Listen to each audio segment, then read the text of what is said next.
Aleluia, paz do Senhor Jesus para todos. É bom voltar aqui depois de muitos anos. Eu vim para cá porque eu precisava. Quando eu falo precisava é porque o médico me mandou parar. Eu tive ano passado uns problemas tão graves que me afetaram a ponto de me enfiar num estado depressivo. Eu nunca imaginei o que era isso. Eu lidei tantas vezes na minha vida com gente deprimida.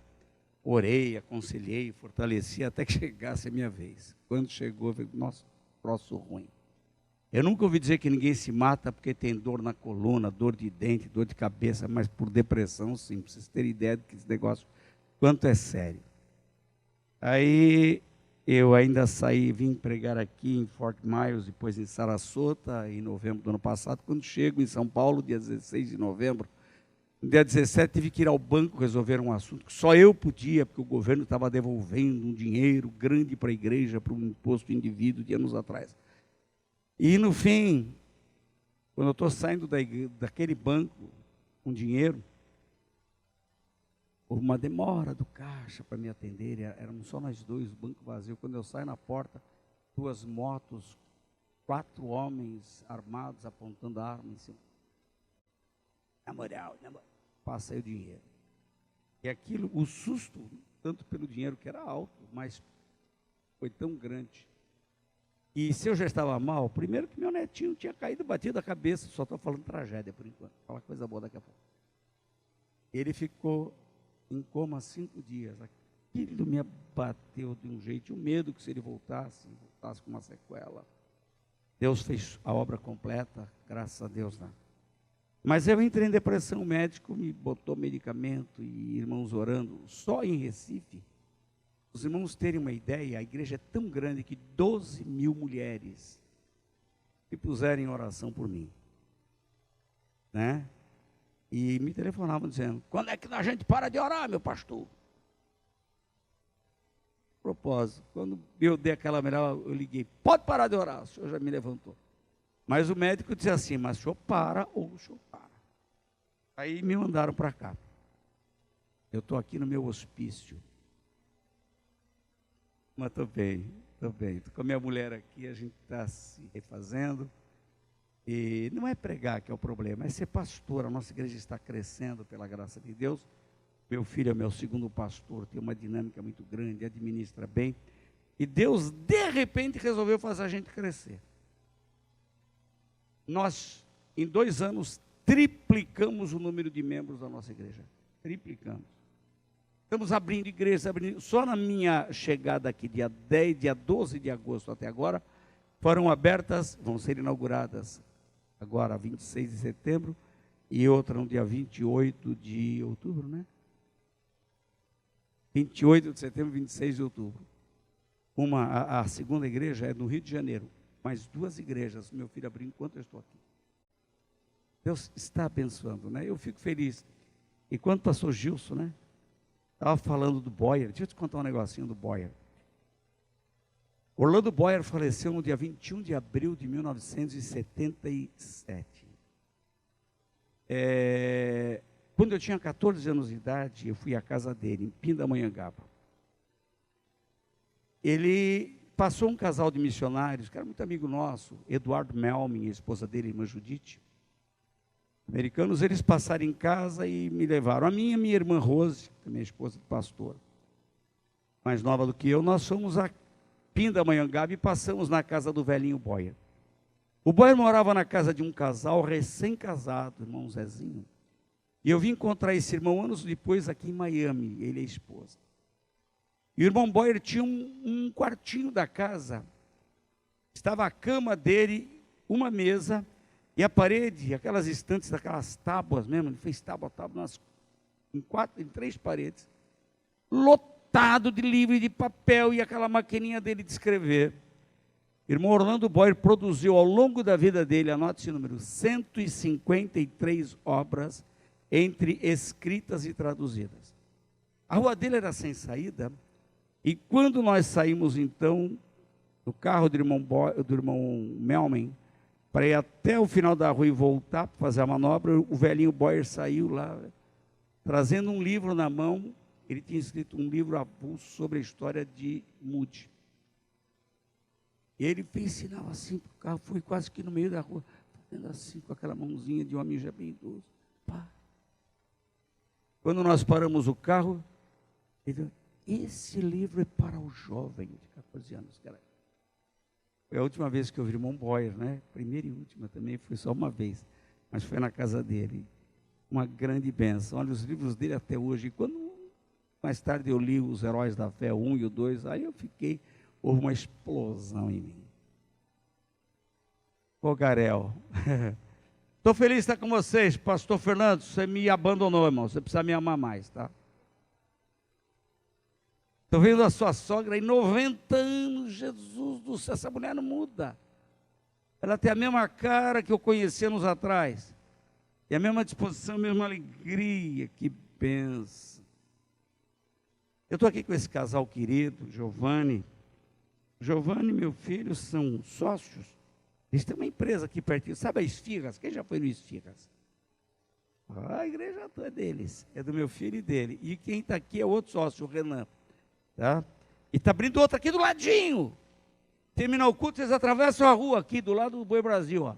Orando aí, que essa prefeitura daqui é embaçada para dar licença, né? Faz 8 meses que estão esperando um carimbo aí, só para começar a obra aí. Mas tá bom, vocês vão comer esfirra à vontade. Viu? Uma benção, nunca comi esfirra tão gostosa. Vamos à palavra, meus irmãos. Eu quero lhes trazer uma palavra de encorajamento hoje. Vocês querem isso ou querem outra coisa? Eu estou com essa, eu estou pensando também sobre o inferno, não sei se vocês querem ouvir. Então vamos sobre encorajamento. Josué, 1º capítulo, versículos 1 a 8, vamos à palavra de Deus. Josué, fácil de achar, né? Porque é o 6º livro da Bíblia. Posso ler? E sucedeu depois da morte de Moisés, servo do Senhor, que o Senhor falou a Josué, filho de Nun, servo de Moisés, dizendo, Moisés, meu servo, é morto. Levanta-te, pois agora, passa esse Jordão, tu e todo este povo, a terra que eu dou aos filhos de Israel.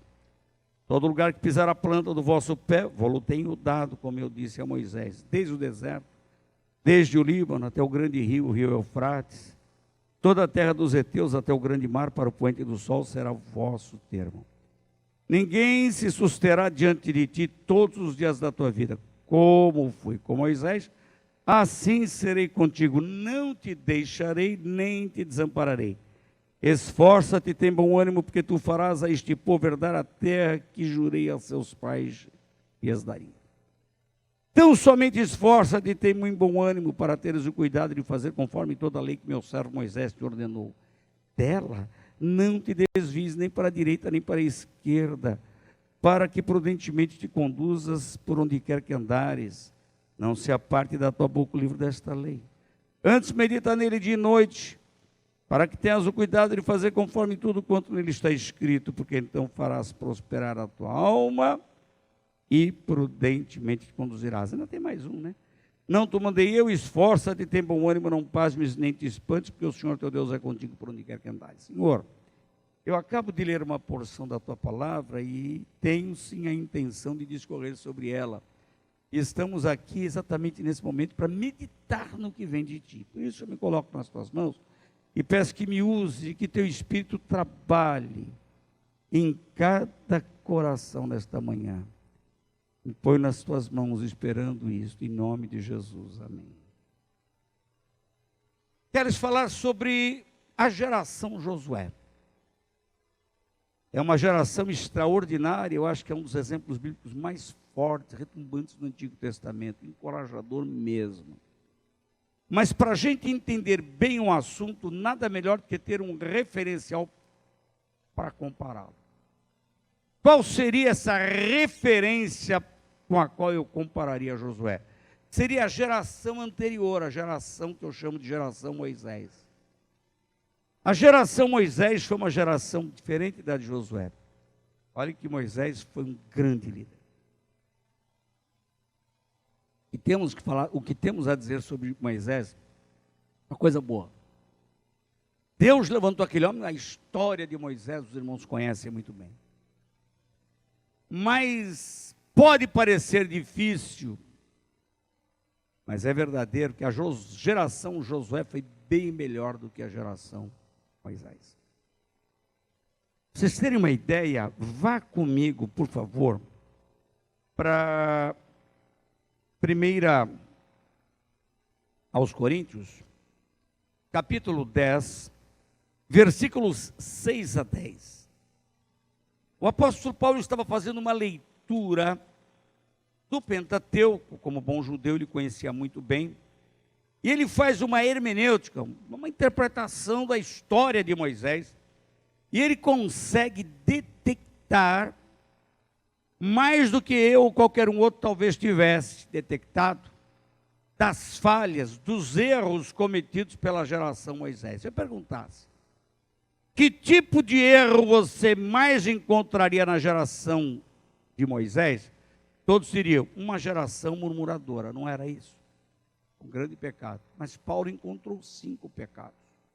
Vejam aí o capítulo 10, versículos 6 a 10.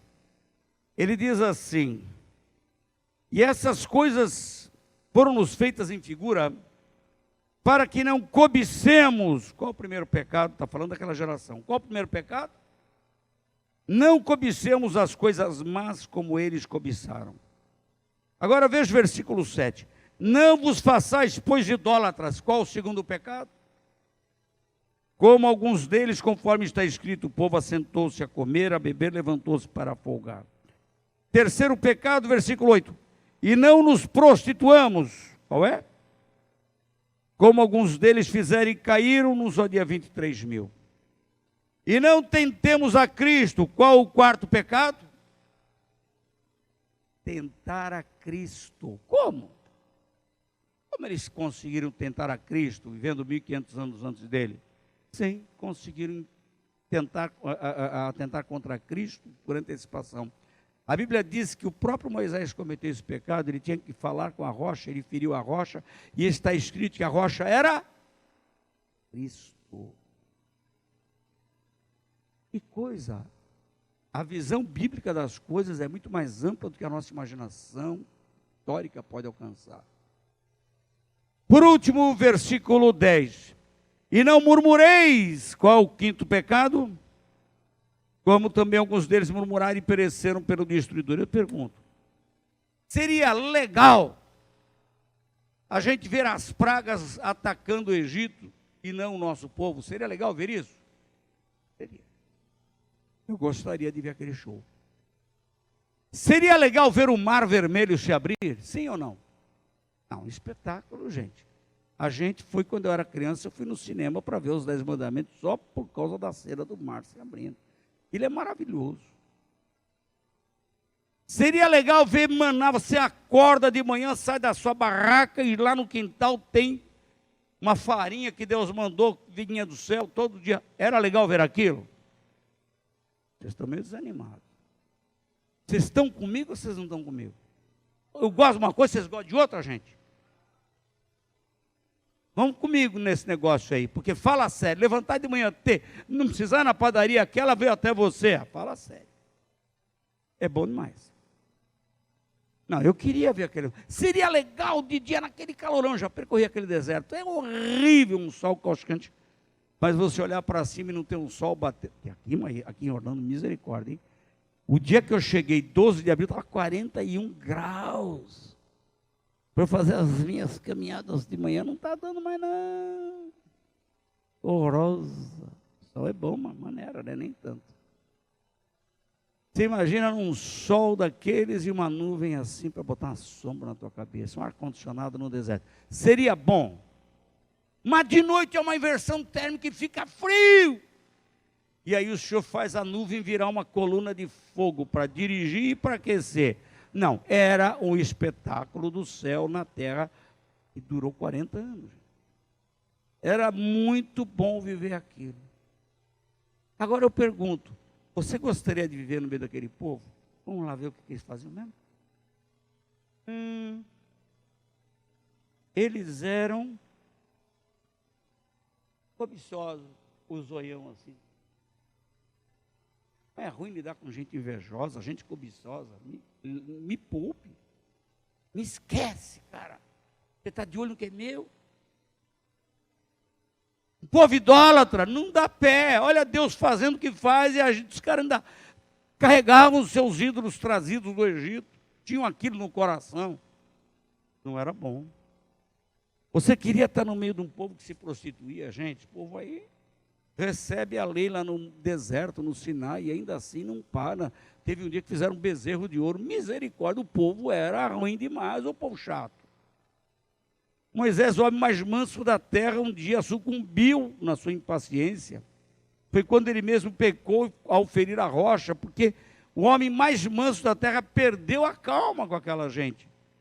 Um povo que tentou a Cristo por antecipação, e um povo que só abria a boca para murmurar, porque diz que murmurar e coçar é só começar.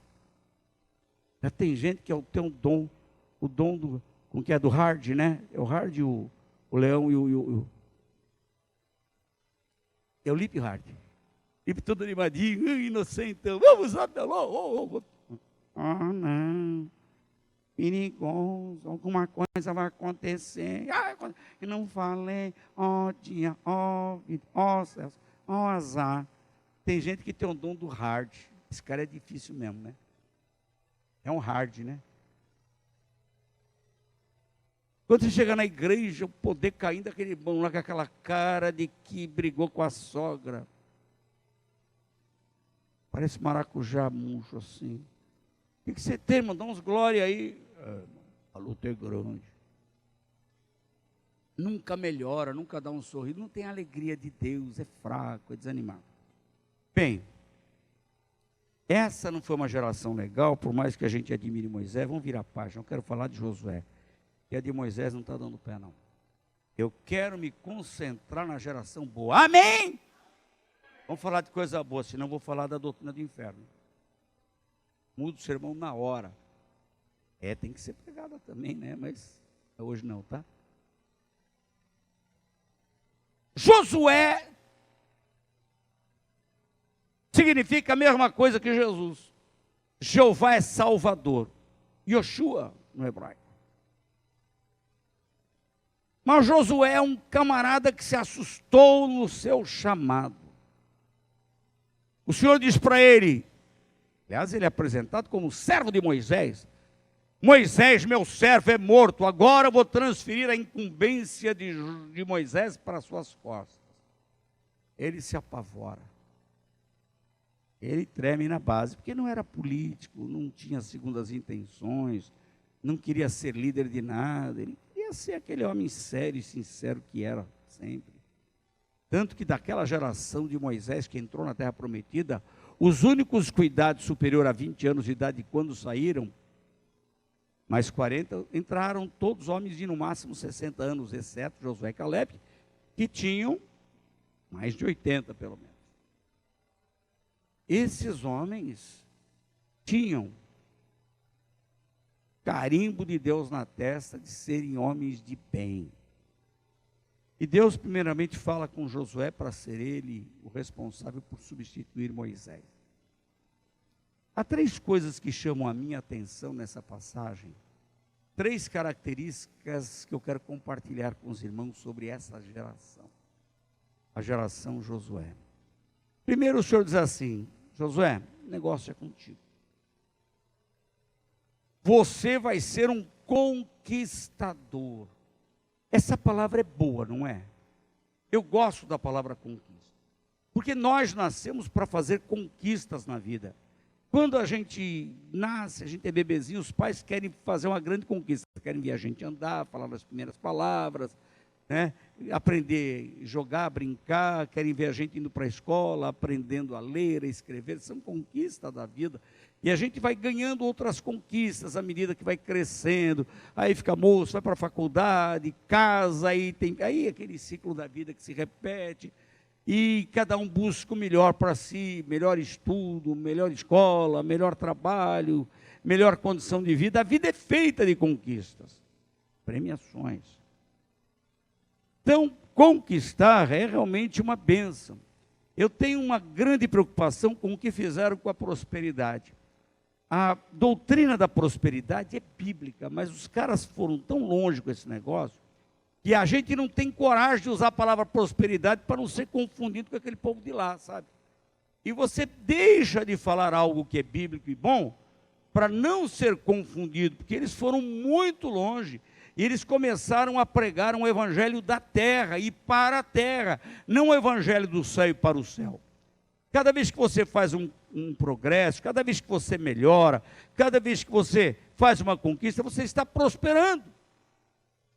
E a prosperidade diz respeito a todas as áreas da nossa vida, inclusive a financeira. Mas fizeram da principal financeira e as outras agregadas, subsequência daquela. Isso não é correto. Mas conquistar é, sim, um ato de prosperidade, é uma bênção de progresso. Improve, melhorar.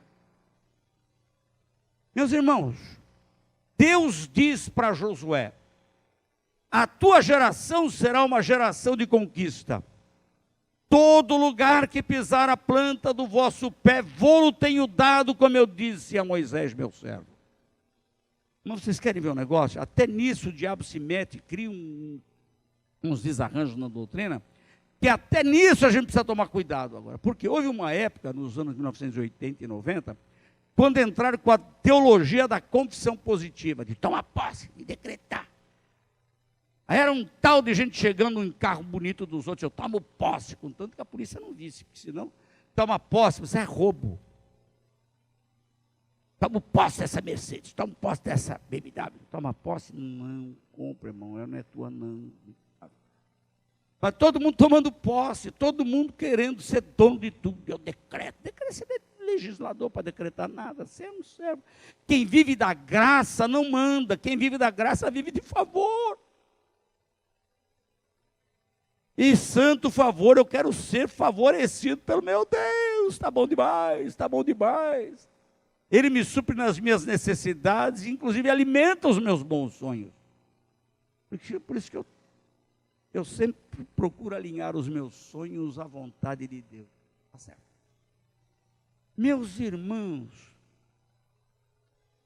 quando você toma posse indevidamente, você está roubando, mas o Senhor diz diferente. Todo lugar que pisar a planta do vosso pé, vou-lo tenho dado, eu que dou. Então você descobre que as suas conquistas são todas dadas por Deus. Quem eu sou, o que tenho e o que terei, vem das mãos de Deus. Até porque se não for assim, não presta. Só é bom se vem das mãos de Deus. A Bíblia diz que a bênção de Deus enriquece e não acrescenta dor. Eu não quero nada na minha vida que não venha das mãos de Deus. Eu me lembro daquela mulher cananeia, quando Jesus fala para ela, não é bom pegar o pão dos filhos e dá-lo aos cachorrinhos. Ela diz assim, Senhor, até os cachorrinhos, mas os cachorrinhos também comem da migalha que cai da mesa dos seus senhores. Mulher, grande é a tua fé, seja feito para contigo como tu desejas, e desde aquela hora a sua filha ficou sã. É melhor ter migalha das mãos de Deus que uma padaria das mãos do diabo. Tudo que vem de Deus é bom. E tem gente que não sabe reconhecer isso. Tem gente que não sabe agradecer uma bênção. Tem gente que está desempregado, pede, me abre a porta de emprego, abre a porta de emprego. Esse cara, acabei de dar o testemunho. Deus abre a porta, aleluia, estou trabalhando, meu primeiro dízimo daqui a um mês. Daqui um pouco, o irmão passa o tempo, você vê o irmão lá emburrado, triste. 6 meses depois, irmãos, orem por mim, porque estou desempregado. Mas você não dá um testemunho que era uma benção nada, eu me enganei. Eu não aguentava aquele ambiente, não aguentava. Quantos dízimos você deu nesses 6 meses? Eu tentei, não consegui, eu estava tão atrasado na minha vida, minhas dívidas, que eu nunca dei dízimo, né? Miserável, sabe por que você não conseguiu vencer as suas dívidas, nem melhorar o emprego? Porque você é avarento, você não entendeu ainda a confiar na palavra de Deus. Eu tenho, pela graça de Deus, abrir várias igrejas, estamos abrindo. Eu descobri que um dos meus pastores lá não é dizimista. Meu filho me ligou, pai, descobri. O camarada, mas vive resmungando, ele é o hard. Tudo vai dar errado, meu papai. Olha, ou esse homem muda de postura, ou eu mudo de pastor. Bota o outro lá. Fala para ele dar o dízimo dele. Se faltar alguma coisa, eu dou do meu bolso o salário dele desse mês. Ele vai ganhar um salário em dobro. Fala para ele, se faltar, eu dou do meu bolso, para esse miserável aprender a ter fé. Coisa feia, crente velho não ser dizimista. Isso não é para fazer conta, dízimo não é para você fazer conta. Quando chegar o seu dinheiro, dá parte de Deus, depois você faz conta. Você vai ver o que vai acontecer. Mas tem gente que não entende, não aprende nunca. Aí fico bravo quando falo disso. Na igreja de qualquer um, até na igreja católica, se me mandar pregar, eu vou falar do dízimo. Não aguento esse negócio. Eu nunca vi uma pessoa ficar mais pobre porque deu dízimo. Mas rica assim. Amém? Graças a Deus que não tem nenhum avarento aqui. Quantos dão glória? Deixa eu olhar para a cara, quero ver quem está calado aí.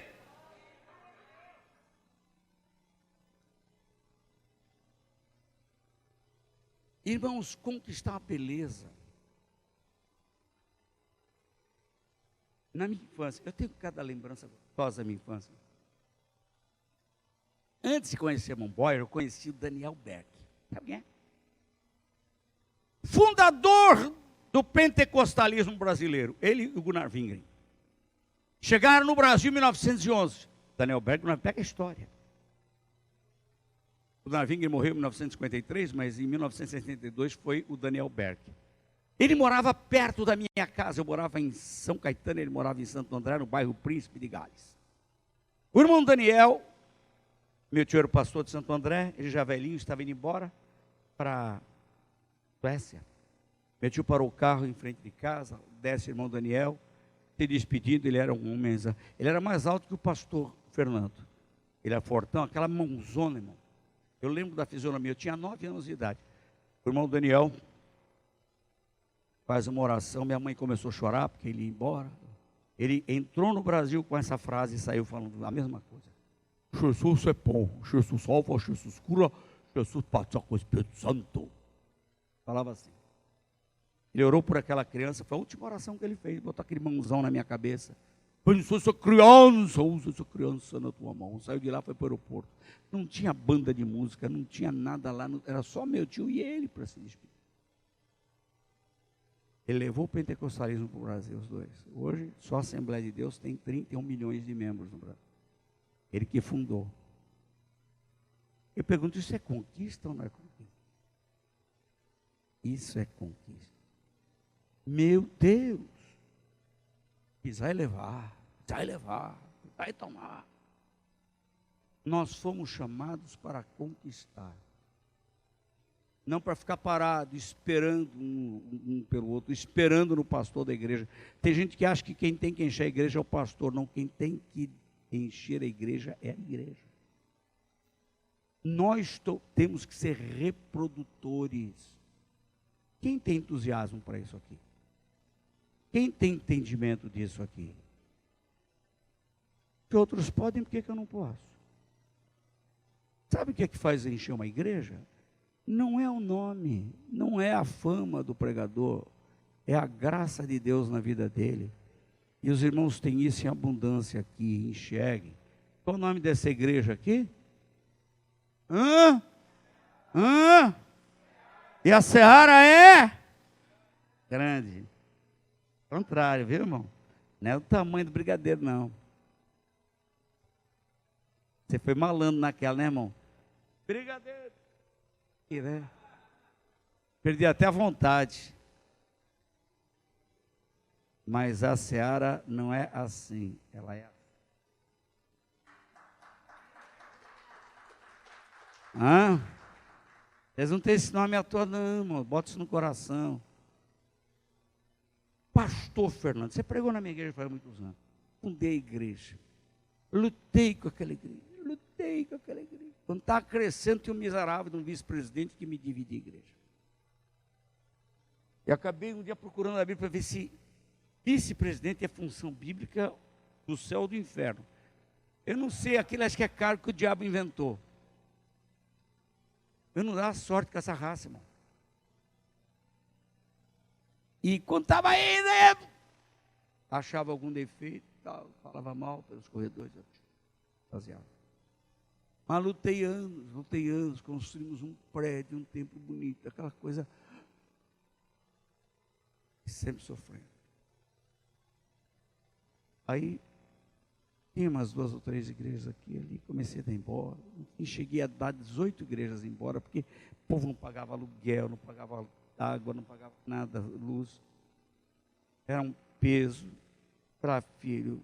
Falei para minha mulher, meu filho, minha filha, vou parar de negócio de abrir igreja, não aguento mais, é uma luta. Os outros crescem, Deus acho que não quer que eu cresça. Um dia Deus usou meu filho, falou, pai, o senhor precisa mudar a sua postura, pai. Um homem como o senhor não é para ser assim. Hã? É assim que se fala comigo, hoje é. Aí eu vi que a autoridade vinha de cima, não de baixo. Começamos a plantar uma igreja. Aí plantamos outra. Aí de repente descobrimos que tínhamos dinheiro para comprar. Tinha um salãozinho pequenininho de uma igreja. Compramos uma esquina inteira com estacionamento. E reformamos o prédio, salas. E igreja 2 vezes maior do que essa aqui. E em cima, salas, departamentos com estacionamento. Pagamos à vista. Gente, Jesus está nos abençoando, eu não tinha nem notado. Aí fomos abrindo outro e construindo aqui. Temos como começar outras construções agora. E abrindo, e abrindo. De repente, meu Deus do céu, chega dia de ceia geral, a nossa igreja é relativamente grande. Onde é que eu enfio tanta gente? Fica a gente até na calçada. Eu não sei mais o que fazer, que eu não posso. Estou estourando a capacidade dele. Deus está me dando a bênção. Todas as igrejas com poltrona, ar-condicionado, bonitinhas, todas com a mesma cara, todas com salas, apartamentos. Uma a uma estamos abrindo, Deus está nos abençoando. De repente eu parei para ver, Deus chegou a nossa hora. A hora está chegando.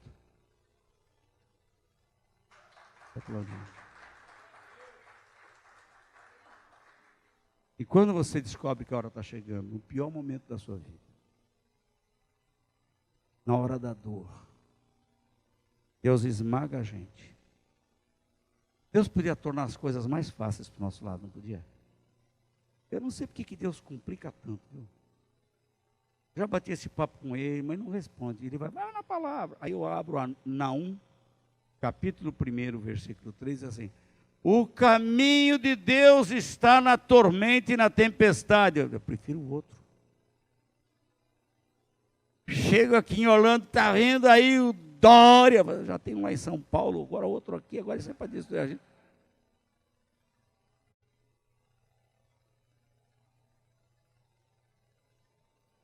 Aí compra comida, compra água, fecha a casa, espera. Aí deu até vontade de ver um negócio, que eu nunca vi um furacão. Toda vez que eu estou aqui em outubro, acontece, ele passa direto. Então tem que estar aqui todo ano de outubro, mês de outubro.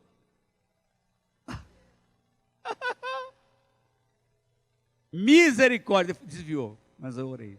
Falei, Deus, olha o povo dessa terra aqui, gente. É uma tristeza. Onde é que Deus leva a gente? No olho do furacão. O caminho de Deus está na tormenta e na tempestade. Pois é, lá em Salmo 27. O caminho de Deus é perfeito. Não parece contradição esse negócio? O caminho de Deus está na tormenta e na tempestade, e me diz o salmista, Isaías também diz isso, 2 vezes o salmista Davi também diz, Salmo 89, o caminho de Deus é perfeito. Não tente entender, que é loucura. O Isaías falou para não entender. Assim como os céus são mais altos que a terra, assim são os caminhos de Deus mais altos que os nossos caminhos. Não deixa para lá. Mas só que esse caminho nos leva a um lugar inimaginável, cheio de surpresas e de alegria.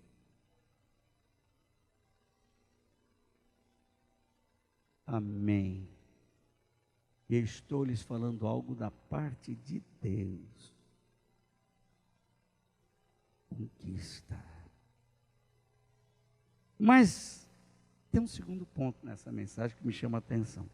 Para ser conquistador tem que ter vontade.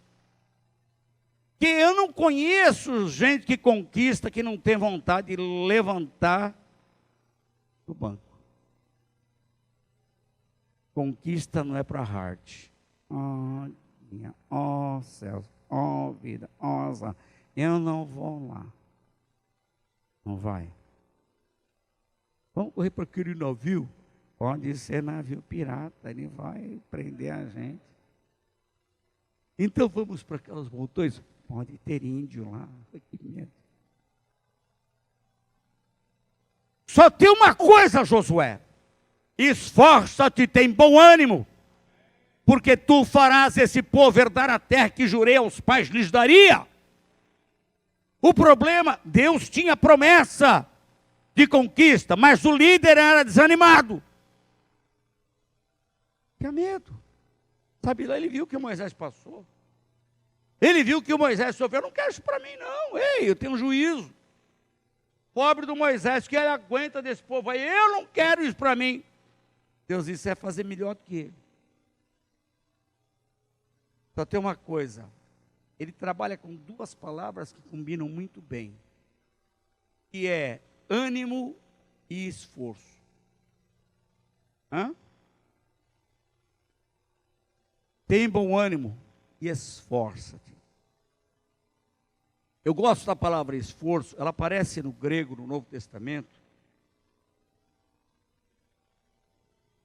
Jesus diz assim, que dos dias de João Batista para cá, aqueles que se apoderam do reino, o fazem pelo esforço.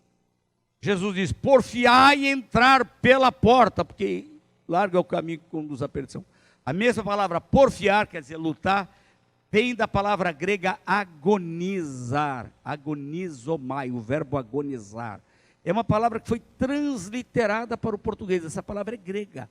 Agonia não é uma palavra nossa, não é do nosso vernáculo, vem do grego, agonizomai, agonizeste. É a própria agonia. Para fazer a obra de Deus, você tem que agonizar. O quê? Estou fora. Não. Você é convocado a agonizar, a carregar o peso, carregar o piano, às vezes sozinho. Não pode ser desanimado. Não pode ter coração do heart. Não dá. Você tem que ser pessoa de fé, acreditar. É pisar e tomar. É dar outro passo e conquistar. É carregar, é ir e teimar. E cada vez que pisa, tem solo embaixo. Não estou enxergando. Pisei, está firme. Opa, vou pisar de novo. Eu vou, enquanto o Senhor me mandar andar, eu vou andar e vou pisar em solo firme. Glória a Deus. A pior coisa do mundo é ele estar com gente desanimada, irmãos. Ô, raça dura. Deus também não aguenta a gente desanimada. No início da nossa igreja, eu tenho um hábito de ficar na porta para cumprimentar o povo quando sabe. Aí eu pego gente que eu nunca vi antes, o visitante. Ô, irmão, Deus abençoe. Ô, de onde você é? Não, volta, mas mora aqui perto. Volta, olha. E assim a gente vai abraçando as pessoas e muitos vão voltando, né? É um hábito que eu tenho, beijo todo mundo, eu sou beijoqueiro, beijo todo mundo, abraço. Aí, bem no comecinho que a igreja tinha cerca de meia dúzia de pessoas, a gente alugava um salão de um clube. Era uma porquice que o japonês só é limpo no Japão, porque no Brasil, misericórdia. Aí eles faziam festa, aí no sábado à noite, domingo a gente ia fazer o culto lá, o chão melado de Coca-Cola, de cerveja, de brigadeiro, que é bom na boca, mas não no chão. Aquele chão grudento, eu ia com a minha mulher, com o pau, a gente tinha que limpar tudo, arrumar as cadeiras, montava o púlpito, a gente ia tudo assim portátil. Eu não podia deixar escapar ninguém, né? Aí entra um casalzinho, a moça com um bebezinho no colo, um rapaz, assim, de 20 e poucos anos. Dona Paula, e aí, tudo bem? Qual é o seu nome? Zé Carlos. E essa moça? É minha esposa. Primeira vez que vocês vêm aqui, né? É a primeira. Gostaram? É, achei bom. Paz, eu quero te ver de novo. Tal. Voltem. No domingo seguinte estava lá o Zé Carlos e a esposa. E aí, Zé Carlos? Vem. Pode levar um tapa, né? Molenga. Parece uma minhoca. Tudo bem, Zé Carlos? É. Zé Carlos, vem aqui. Você tem algum problema? Eu não sei, já fui no médico, mas não acha nada. Mas a nossa igreja nasceu com pouca gente, mas veio uma família que está até hoje com a gente, o doutor César, Nuno César. Ele é um dos diretores do Hospital das Clínicas de São Paulo. Doutor César, pode trazer seus exames? Trago. Ele deve ter algum problema, não sabe o que é. Tá bom, marquei. Aí trouxe o exame, o doutor César achou, não encontrou nada. Eu tinha um médico que era professor na faculdade Batista, foi meu professor, doutor Coutinho, ele era psiquiatra. Doutor Coutinho, o senhor podia atender, posso, manda lá. O rapaz ficou uma hora lá, quando terminou tudo, o pastor, o médico, o doutor Coutinho, me chamou, pastor, não tem nada, está só desencorajado. Desencorajado, é? Levei ele para casa, fiz uma compra do mês, levei comida. Quando eu chego na casa do rapaz, eu vejo a moça lá lavando roupa para fora. Você não vai ficar bravo comigo agora. O camarada deitado no sofá vendo VT do Corinthians. Aí eu fiquei virado. Olha com essa cara, irmão. Vai deixar de dar audismo por causa disso, né? Se falar bem, eu falo também. Mas não, tá? Ganhei ontem. Mas ele está deitado vendo. E eu chego na casa dele, começo a conversar. Ele deitado, mal educado, deitado assistindo. O pastor chegou e lá. E eu falava baixo. E ele, eu comecei a falar mais baixo. Falando mais baixo. Explicando para ele, encorajamento. Aí ele percebeu que estava muito alto a TV, ele foi lá, baixou a televisão. Aí eu continuei falando, ele continuou com os olhos na tela. Eu falando cada vez mais baixo. Cada vez mais baixo. De repente deu um susto nele. Para com isso, rapaz! Pastor, assim o senhor me mata. Ao menos morre funcionando. Foi terrível. Aí ele percebeu, desligou a televisão, sentou. Coisa ruim lidar com gente desanimada. O desânimo pode advir, às vezes, de uma doença. Quando você está com febre, você fica desanimado. Tira energia. Então, lembra daquela mulher que sofria do fluxo de sangue havia 12 anos? Ela estava depauperada, vertia sangue constantemente, anêmica. Aí Jesus fala, quem me tocou? Senti que de mim saiu virtude, mulher. Ela vivia esse drama por conta de uma enfermidade. Mas, de modo geral, o desânimo decorre de postura errada. É uma postura errada. Pessoas que vão levando a vida assim no desânimo. Deus é contra o desânimo. E você não vai ver cura para desânimo na Bíblia. Você sempre vai ver palavra de encorajamento para o desânimo e de bronca. Jesus diz para os discípulos quando estão assustados no mar: tem de bom ânimo, homens. É para ter esse vigor, está dentro de cada um de nós. Põe para fora. Está aí. Eu fico pensando em alguns casos. Lembram quando Jesus mudou para Cafarnaum? Cafarnaum, uma cidade bonitinha. Ele morava numa cidade feia chamada Nazaré, até hoje. Mas mudou para Cafarnaum, cidade na beira da praia, bonitinha. Aí, um dia a casa está apinhada de gente, cheia de gente que vai para lá para receber. Jesus era famoso, receber cura. Aí 4 homens chegam na casa de um companheiro que está paralítico. Chegam lá, imagina a cena. Nós vamos te levar lá, está sabendo que Jesus está aqui? Eu ouvi dizer. Nós vamos te levar na casa dele. Nós vamos te levar lá e você vai ser curado. Não, eu vou ficar aqui na minha cama. Nem da cama quis sair. Os 4 têm a mesma ideia. Vamos levar com a cama e tudo. 4 têm disposição. Ele não tem. Nem para ser curado, miserável. Quando chegam na casa, a casa cheia de gente. Como entrar? Não tem como entrar. Os 4, novamente, têm a mesma ideia. Vão abrir o teto, botar esse camarada na presença de Jesus pelo teto. Imagina a cena. Ai, eu vou cair nessa casa. Ai, que medo. Não está bom isso não. Eu não quero isso. Deixa assim como está. A boca, fica quieta. Eles começam a cair lá, escombro ali, começa a cair, entulho. Quando aquele homem desce à presença de Jesus. Eu gosto dessa narrativa dada por Mateus. Está nos 4 evangelhos. Mas Mateus tem um detalhe que os outros 3 não mostram. Mateus dá uma nota. A primeira palavra que Jesus dirige para aquele homem não é como todos salientam. Homem, perdoados são os seus pecados, levanta, toma a tua caminhada. Não, Mateus acrescenta uma antepalavra, e tem uma outra. Homem, tem bom ânimo. Perdoados são os seus pecados. Levanta, toma a tua caminhada. São 3 frases. Por que Jesus diz para ele, homem, tem bom ânimo? Imagina curar um desanimado. Ai, que horrível. Ele não ia nem fazer festa. Nem para dar um presente para desanimado é bom. Ah, obrigado. Olha a chave do carro. Você... quando eu tiver vontade de dirigir, bom, obrigado. Misericórdia. Melhor dar uma agulha para espetar nele. Ai. Até para gemer ele vai falar baixinho. Ai, assim dói. Faz isso comigo não. Ai, está doendo. Você já quer enfiar a mão na cara quem está te agulhando, né? Ai. Não, não dá. Lidar com crente desanimado não ora, não canta, não dá glória a Deus, não faz nada no culto. Vontade de pegar a garrafa dele e tchum na cabeça. Acorda, na presença de Deus. É ruim demais, irmão. Por isso que eu gosto de ser pentecostal, porque a igreja pentecostal é a igreja do fogo.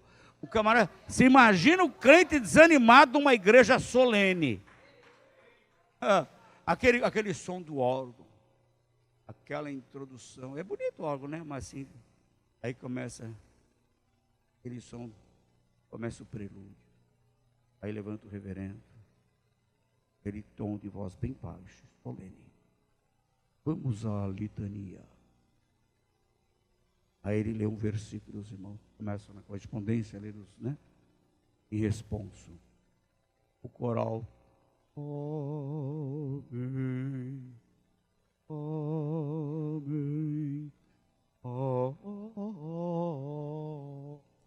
Amém. Alguém espirrou ali. Horrível. Tem reverência. Não reverencia isso na hora da oração. Misericórdia. O cara sai morto, só falta ser, ele entra morto, falta ser enterrado num culto desse. Agora a igreja avivada, onde o fogo de Deus age, irmão, a alegria do Senhor. Aí o crente tem vontade de cantar pro lado da glória a Deus. E o fogo de Deus se acende, traz alegria, a alegria traz força. A gente tem que ser forte. Você é forte para trabalhar, por que não é para dar glória a Deus? Você é forte para buscar dinheiro, por que você não é forte para adorar o Senhor? Você serve o seu patrão com toda a força, porque quer ganhar mais, mas a Deus que te dá vida, saúde, esperança, futuro melhor você não tem, não empreende a mesma disposição. Eu tenho um genro que eu estava já orando Deus fazer um milagre na vida dele. Palmeirense roxo, outra coisa terrível. Fica na frente da televisão, a hora que o Palmeiras faz gol, gol, gol, gol. Um dia eu chamei ele, Flávio, eu não vejo você fazendo isso no culto. Vocês são da glória, glória, aleluia.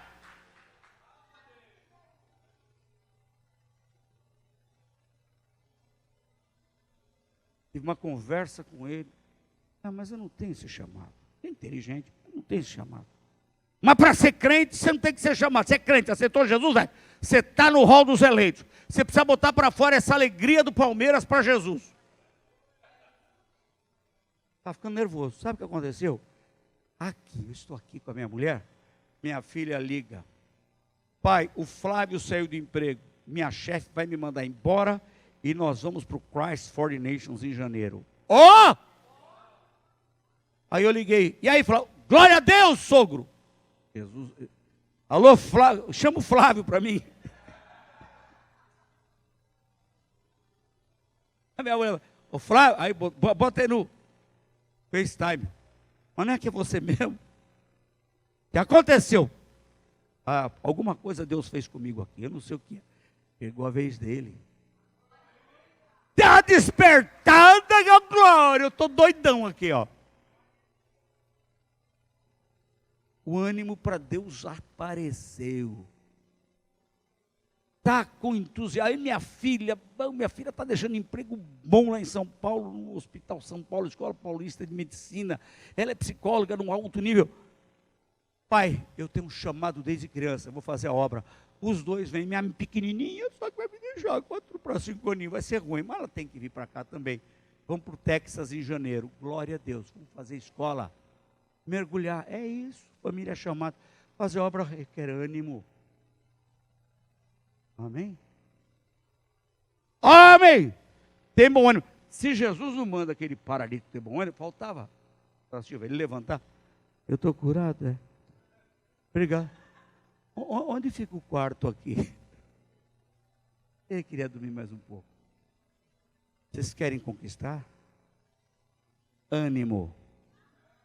Mas não acabei. Ih, pastor, está chegando o almoço, morrendo de fome. O senhor não para de pregar nunca. Pá, mas a última, pode falar a última, o terceiro ponto. Geração Josué, geração da conquista. Repita comigo. Geração Josué, geração da Mas para ser geração da conquista tem que ter vontade. Por isso é chamado geração do ânimo. Vamos lá? Geração Josué, geração do Tenha vontade de servir a Deus. Servir ao Senhor com alegria. E a alegria do Senhor é a nossa força. Dá uma vontade. A gente fica, irmãos, a gente fica enfoguetado. Terceiro, não se aparte da tua boca o livro desta lei. Antes, medita nele. Dia e de noite, para que tenhas o cuidado de fazer conforme tudo quanto nele está escrito, que então farás a prosperidade aqui, ó. A tua alma, teu caminho, então prudentemente conduzirás. Para ser geração conquistadora tem que ser na palavra. Chega de conversa mole para boi dormir, chega de mentira, porque tem igreja demais por aí, mas na palavra que é bom, nada. É só na conversa fiada. O camarada fala dele, não fala de Jesus, não fala de Moisés, não fala de Josué, não fala de Paulo, de Pedro, não fala, né? Não fala do Espírito Santo, não fala o que Jesus falou. Palavra de Deus, meu caro. A gente tem conversa mole, a palavra de Deus é rica, o povo quer ouvir a palavra, não quer ouvir o Walter. O povo quer ouvir a palavra, não quer ouvir o Fernando, não quer ouvir o... Quer ouvir a palavra, né, pastor Fernando? A palavra. A palavra é vida e poder. Estamos numa época em que não se justifica mais a ignorância na palavra. Eu aprendo a Bíblia desde que eu nasci. Minha mãe estava fazendo comida, estava contando histórias bíblicas para mim. Passamos isso para os nossos filhos. O Ricardo, desde criança, Bíblia. A Rebeca, com 5 anos de idade, já fazia pergunta de doutrina para mim.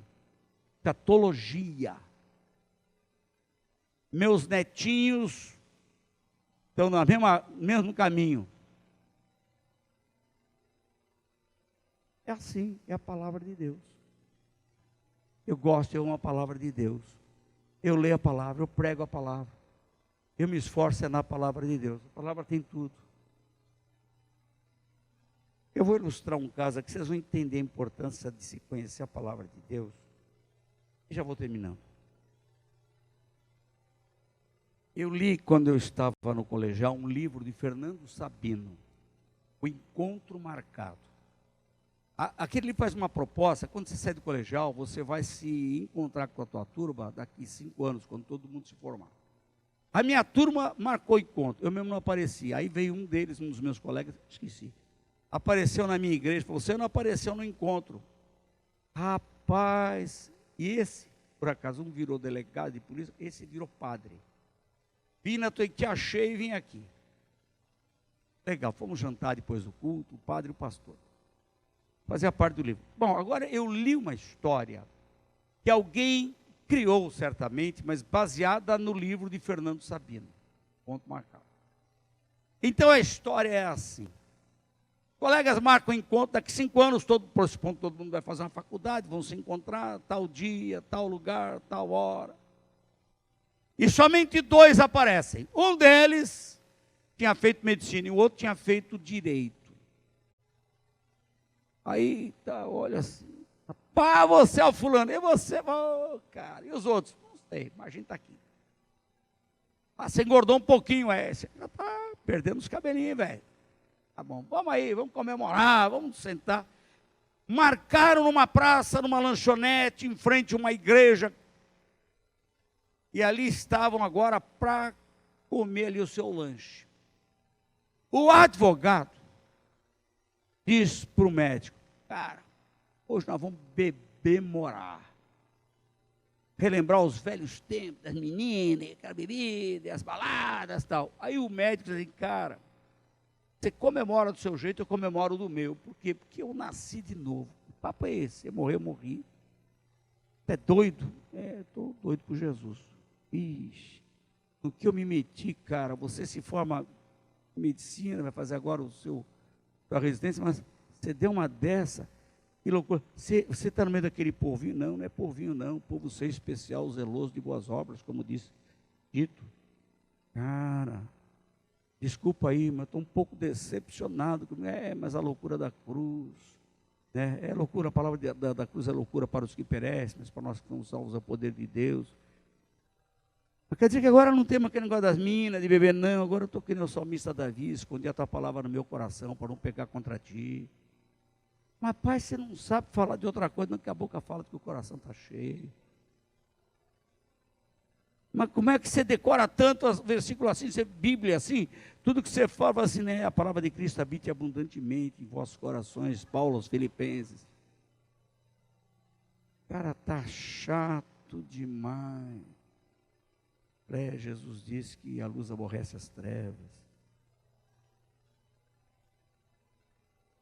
Camarada não falava outra coisa, duas palavras, era a Bíblia, cada palavra que ele falava era a Bíblia, estava biblificado. Olha aqui, 1:8 de Josué, ele estava na geração Josué. Aí o colega foi se aborrecendo, cara, essa mania que vocês têm de decorar a Bíblia para pegar a gente, eu quero ver, você vai ter que provar para mim, pela Bíblia, que Deus, você vê Deus em tudo, está no relógio daquela igreja lá. Você vai provar para mim, o que eu ganho com isso? Aí eu viro crente agora. Você vira não, você vai se converter, você vai nascer de novo aqui na minha frente. Mas eu tenho que provar que Deus está naquele relógio usando a Bíblia? Porque por essa você não esperava, eu duvido que você saia dessa. Não, rapaz, é tão fácil. Quando eu olho para o número 1, eu lembro do Shema. Shema quer dizer ouve. Lá em Deuteronômio 6:4. Ouve Israel, o Senhor é o único Deus, só tem um Deus. Quando eu vejo o número 2, eu me lembro de João 3,16. Porque Deus ama o mundo de tal maneira que enviou o seu Filho unigênito para que todo aquele que nele crê não pereça, mas tenha vida eterna. Pois o 1 mandou o 2. Quando eu vejo o número 3, eu me lembro de Mateus capítulo 28, 18 a 20, Jesus diz: portanto, ide e ensinai todas as nações, batizando-as em nome do Pai, do Filho e do Espírito Santo. Os 3 aí. Quando eu vejo o número 4, rapaz, você já ouviu dizer que na Bíblia há 4 evangelhos: Mateus, Marcos, Lucas e João. O outro já está esfriando lá, e daqui a pouco eu vou ter que virar crente, né? Mas uma coisa que você vai comprovar depois que você aceitar Jesus, você vai participar de uma igreja e vai descobrir que o Senhor deu à igreja 5 ministérios. Lá em Efésios 4:11 está escrito: pois Ele mesmo deu uns para apóstolos, outros para profetas, evangelistas, pastores e doutores, querendo o aperfeiçoamento dos santos. Olha o número 5 lá. Número 6, vai dizer que você nunca ouviu falar que Deus criou o mundo em 6 dias?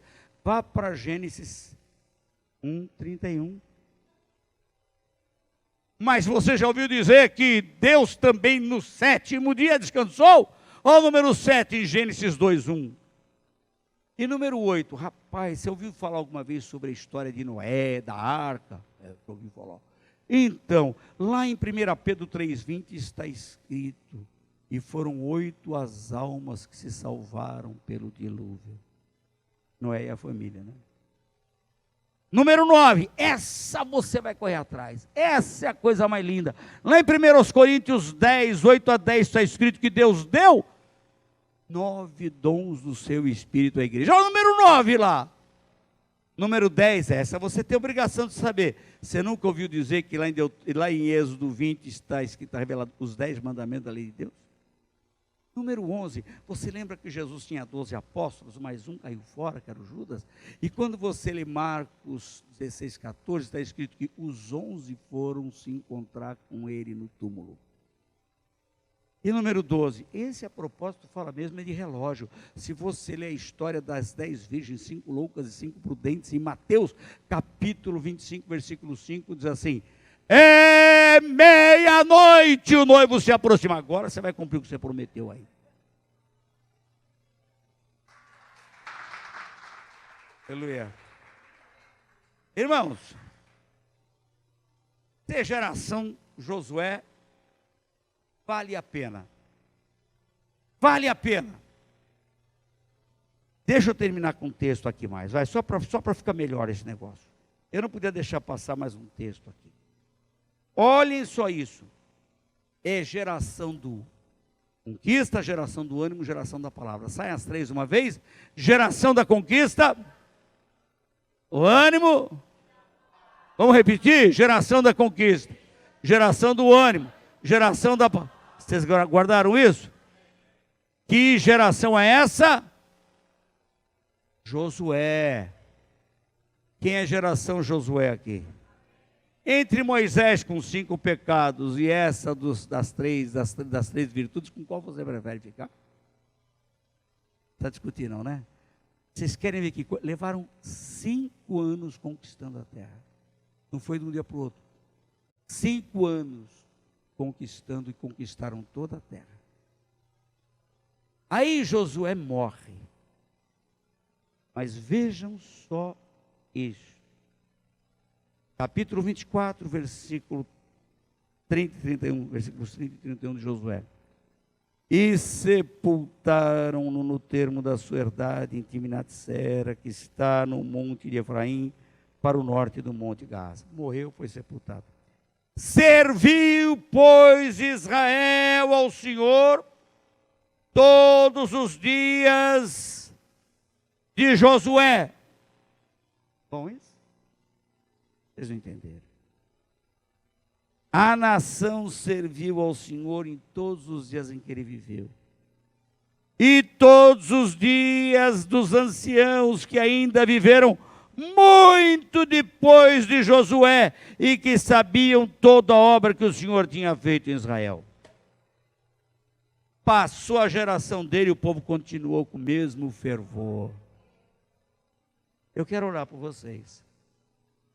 Porque eu conheci essa igreja anos atrás nesse lugar. E uma coisa que eu disse para alguém que conhece os irmãos. Eu admiro, porque com tantas lutas que esse casal tem passado, eles estão firmes e a igreja não parou porque o Senhor tem sustentado. Que podia ter, eu conheço umas igrejas que fecharam. Vocês estão mais próximos da igreja mais abundante. Não tem nenhuma igreja mais próxima daquela que está em frente de vocês aqui, que é uma bênção. Não tenho nada contra, pelo contrário, uma bênção. Mas quantas igrejas sucumbiram porque perderam seus membros? Foram atraídos pelo glamour. Eu falei, pastor Fernando e a pastora Silva estão lá, não temeram nada. O Senhor está sustentando, chegou o tempo, irmãos, é tempo de conquistar. É tempo de conquistar, é tempo de conquistar. Conquistar com ânimo, com disposição, com esforço. É uma agonia esse esforço. Mas é na palavra. Na palavra. Sejam crentes da palavra. A palavra de Deus é rocha. E não é rocha que está só embaixo dos pés. É rocha para dar na cabeça de inimigo com ela. Pá! E arrebentar os miolos. Vocês estão entendendo o sentido metafórico disso, né? É a palavra de Deus. Pega o ateu e pá! Eu não sabia que era assim. Claro, sou ignorante. Eu não conhecia a palavra. Vamos orar? Posso orar? Ficar de pé.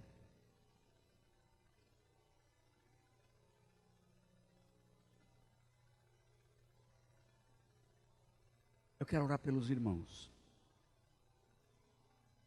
Mas eu queria muito pedir ao pastor Fernando e a sua esposa que viessem, podem vir aqui à frente. Eu vou pedir à minha esposa que venha aqui comigo. Eu sinto de orar por esse homem. Deus vai renovar as suas forças. Todo esse abatimento, toda essa tristeza.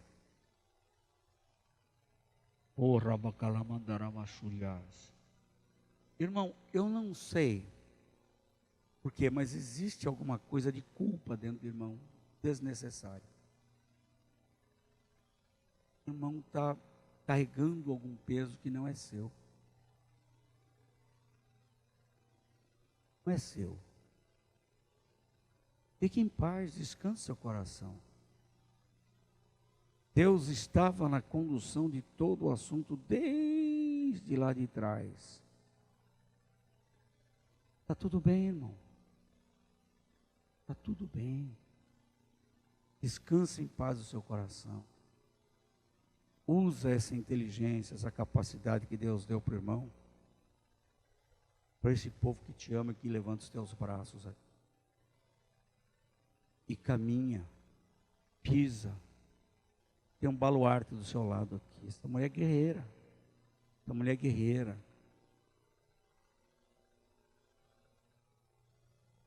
Quando tiver assim, abraça a tua mulher, vai, passa isso para mim. Ela vai passar. Ela tem. Mas o diabo, de alguma maneira, não vou dizer que seja, mas o diabo ele procura sempre as partes mais frágeis para atacar. Eu quero mesmo orar pelo irmão. E vocês não vão ficar aqui. Não se precipite com isso. Deus vai levar vocês para um lugar melhor. E vocês farão mais conquistas de alma. Mais conquistas de almas. Não corra atrás. Esse lugar vai correr atrás do irmão. Vocês não vão correr atrás, nem um minuto. Vão correr, vai bater na porta. Deus vai te dar um novo tempo.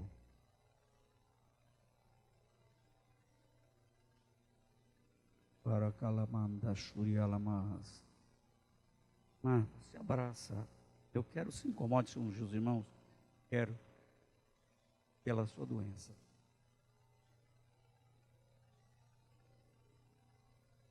Eu passei por um momento assim, Senhor. Mas o Senhor me tirou dele. E coisas novas começaram a acontecer tão de repente, que eu não consigo nem deslumbrar o que o Senhor está fazendo na minha vida, na vida da tua igreja que o Senhor me confiou.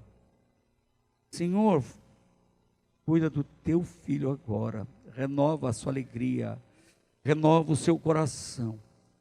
Shuri alabandala kandaramani kasurialas. Cuida do teu filho, Senhor, em nome de Jesus. Cuida da tua filha. Renova as forças dela, que também assumiu um papel dobrado de avó e mãe. Mas, Senhor, na eternidade nós vamos entender todas as coisas. Coisas que não nos são claras aqui, vamos compreender na eternidade. Igreja, estenda as mãos para cá. Estenda as mãos para os seus pastores. Abençoe esse casal em nome de Jesus. Seja grato a esse casal pelo seu esforço. Alebandalamanaias. Nebaracandalahatarialamandaishebalas. Faz isto, Senhor, faz isto. Toda tristeza, toda angústia e todo sentimento de culpa que não é necessário.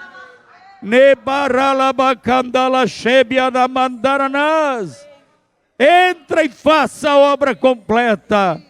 Esta igreja precisa de uma renovação. Esse povo precisa de um revigoramento. Faz isto, Pai. Faz crescer. Que essa igreja se assuma como geração da conquista. E que seja uma geração do ânimo, uma geração da palavra. Em nome de Jesus, em nome de Jesus. Glória a Deus, glória a Deus.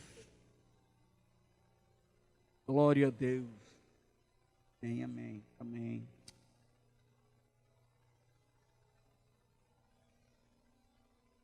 Irmãos, podem sentar. Deus abençoe vocês, viu? Em nome de Jesus.